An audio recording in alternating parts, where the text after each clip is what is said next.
How you doing today? Bill Applegate. Today's lesson is on Satin Doll. I'm going to go through it 3 times. First time the comping, the second time the head, the melody.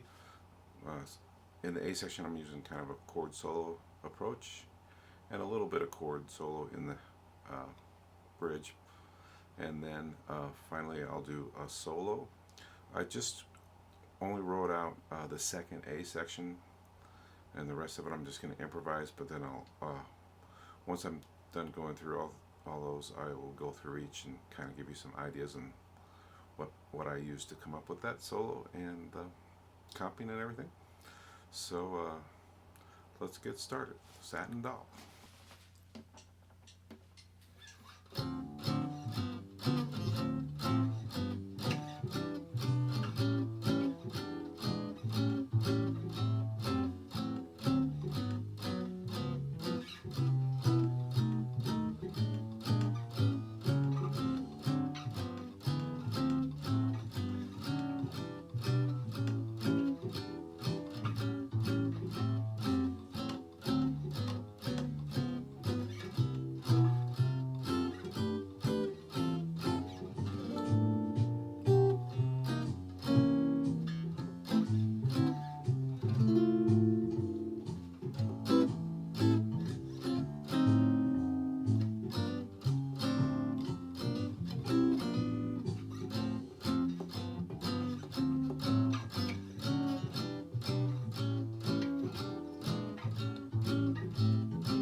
For the comping in the A section, I use a quasi Freddie Green, just four beats. So I'm using these 3-note chords.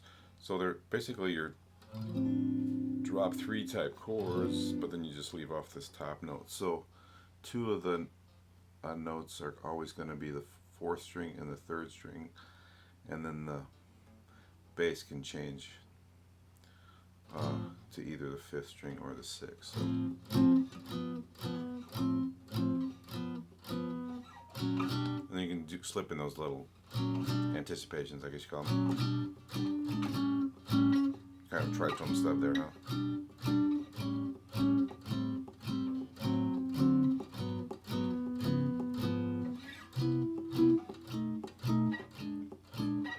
Now I wrote that turnaround with a kind of a chromatic thing here that I've done with lots of groups, but I've also seen it, and in the real book it's C to E minor to D minor, C to D minor 7, E minor 7, A7. So instead of the B7 and the B flat 7, you'd use D minor 7, E minor 7 to the A7. Okay, if you're playing it with a group that you don't know what they're going to do, you can just kind of use your ear. You don't have to be like perfect ear, but you can kind of tell if it's going chromatically down or if they're kind of... Okay, so I use that Freddie Green approach on all the A sections. You know, Freddie, it's not exactly Freddie Green. He may have just played one note, even kind of created counter melodies and stuff like that. But back there in the 30s, they used a lot of that straight 4 kind of thing. All right, in the bridge, I just did more of a traditional type comping. I use that chord there, which is a little dissonant, but I like it. I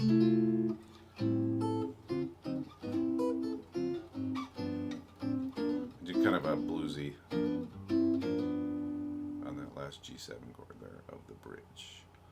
Okay, now let's look at the head. So I'm basically just using this D minor 7 voicing and this G7 voicing back and forth.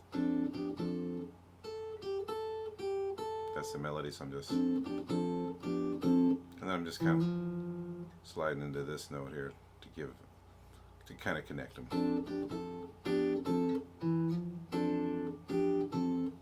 Just a chromatic up there. Then this A minor 7 voicing with the pinky here to this D9. Just like an A flat minor 7 with a 9th here.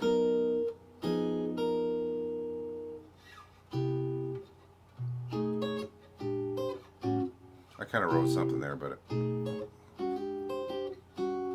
just kind of mess with those descending chords there. Okay, in the bridge, I just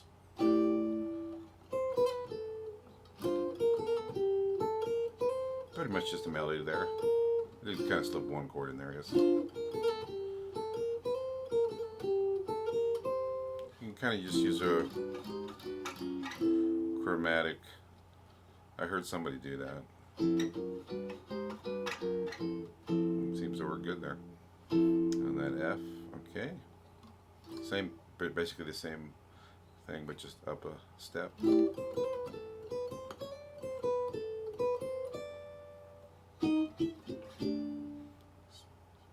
Okay, people use that thing in there. You can get kind of cliche with that, but you can use that. Okay, and then back to the A section. Okay, now let's talk a little bit about the solo.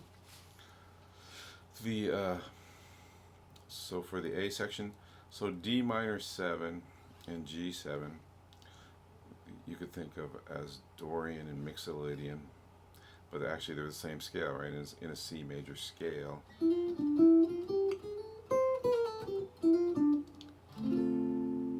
And so they have also a lot of the same chord tones. So the G7, the D and the F are common to both of those chords. And even this A is the 9th of the G, so there's the third of the G there, huh?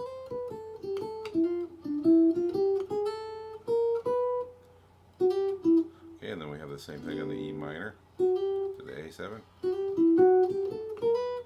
Since these chords don't resolve, you don't really want to use any altered type scale on the G7, so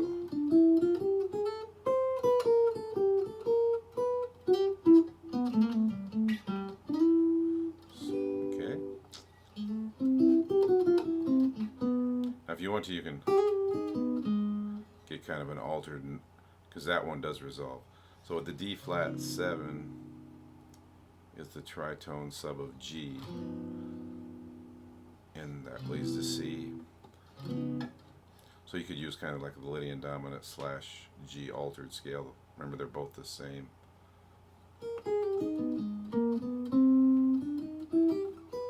But then there isn't a lot of time to do much there. So, and then for this little walk down,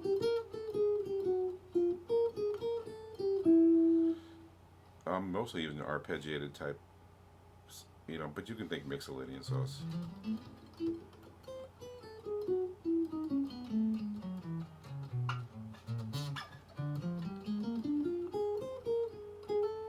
okay. So, you know, but you only have 2 beats, so it's not like, you know, it's not like you're gonna get this whole Mixolydian scale. So stuff like that works really well there. This second time through the A section, kind of a local legend when I lived in Colorado Springs in the Pueblo area was Bobby Montoya, and he showed me this. And then later I listened, and West does a real similar thing on the West Montgomery thing, but it's just the F. You can kind of think of it as D minor 9. It's kind of an F major 7 arpeggio. Then just go up chromatically. Same thing on the E minor. And then here on the A minor 7.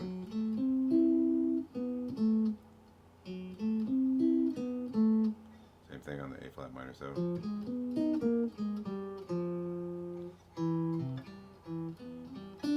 It's kind of a G triad there, huh? On the C major 9.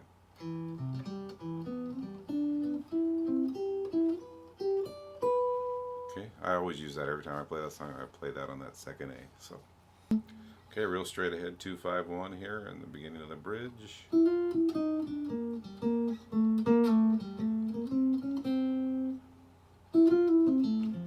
And the same thing here, 2-5-1 and G. It just goes to a dominant instead of a major 7. Those are enclosure type licks work really well on that G7 chord. Okay, and then the A section one more time. Alright, there you have it. A little lesson on Satin Doll. It's a standard you really should know. It's quite commonly played, and it's fun to play. It's really fun to play. So I hope this was useful. I really enjoyed putting this together for you, and thanks for watching. You have a great day.